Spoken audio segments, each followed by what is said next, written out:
Hey everyone, Mike Amiel here with another video for you guys. Today's video I want to discuss my experience with my 2021 Tesla Model 3 compared to the test drive that I did with the 2023 Tesla Model Y.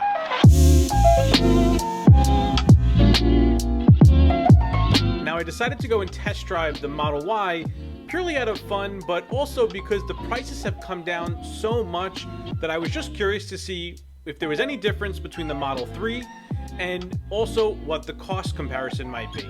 Now, back when I placed my order, my Model 3 was roughly just under $40,000. The prices come down to basically that. Again, it's a little bit higher than when I ordered mine, but the prices have come down significantly over the last couple of months. As the owner of a 2021 Tesla Model 3 Standard Range Plus, I can hands down say that it is by far the best vehicle that I have ever owned.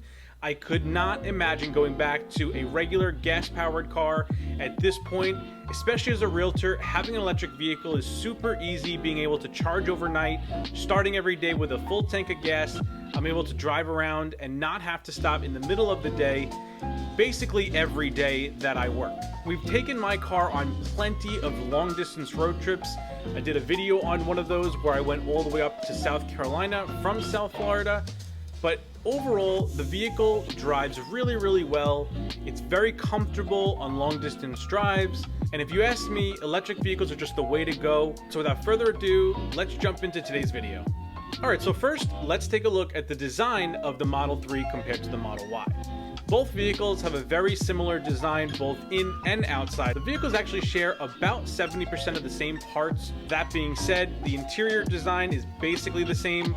During my test drive, I even tried to figure out if there were any differences, and really the main differences were that you sat higher up and that the roof was one single piece of glass from the front to the back, as opposed to the Model 3 where there is a beam that goes across. Both vehicles do seat 5 people, Model Y having the option to add 2 additional seats in the back that fold into the trunk, although from people that I've spoken to and all the reviews that I've seen, those seats are very small, and it does end up lowering the overall range that you have with the vehicle when using those seats. According to Tesla's website, the Model 3 has 23 cubic feet of cargo space compared to the Model Y's 76 cubic feet. So as you can see, that's a pretty decent increase. As the owner of a Model 3, I can tell you that over the course of the 2 years that I've owned the vehicle, I haven't run into any instances so far where I wasn't able to fit something either into my trunk or into the car. So it hasn't been a factor for me, but if you're somebody that moves larger items or needs the extra space, that might be beneficial to have the Model Y. The next 2 differences obviously play a pretty big factor, and that is the range and the price. Range-wise, the Model 3 and Model Y both have standard versions. Model 3 rear-wheel drive and Model Y standard range. It doesn't actually have an official name as far as I'm aware, but both of them start around 272 or 279 EPA. So very similar in the range that you actually get.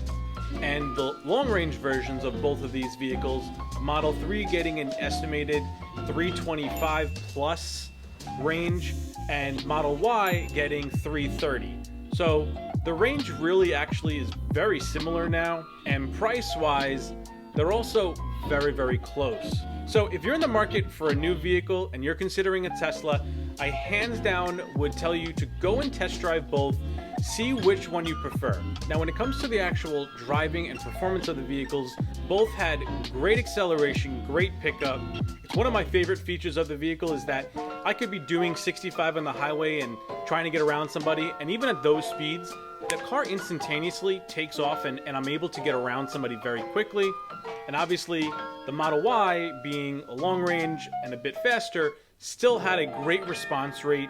I even gave my wife a little acceleration boost, which she freaked out a bit about, which she always does because I tend to do it a lot just to mess with her. Oh my god!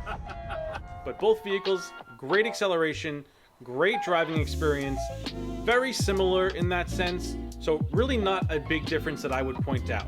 Now, when it comes to technology and features, both have a 15-inch touchscreen display, a minimalistic design without any type of dashboard directly in front of the steering wheel.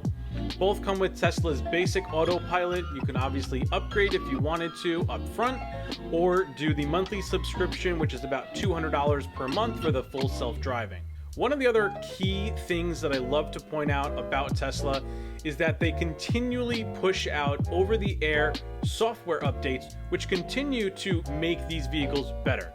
I think this is a great feature. I've never had this in any prior vehicles that I've owned.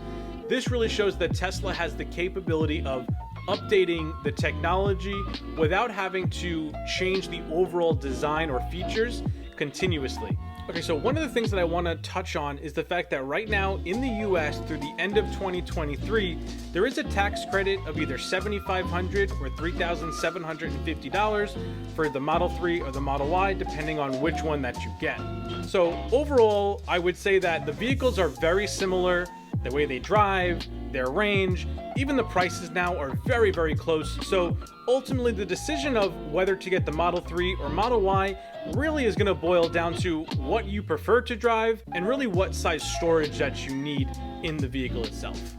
If you like this video, please give it a thumbs up and consider subscribing to my channel for more. Stay tuned for my next, where I discuss and review the white interior leather seats on my 2021 Tesla Model 3. Otherwise, thank you very much for watching, and I look forward to seeing you in the next video.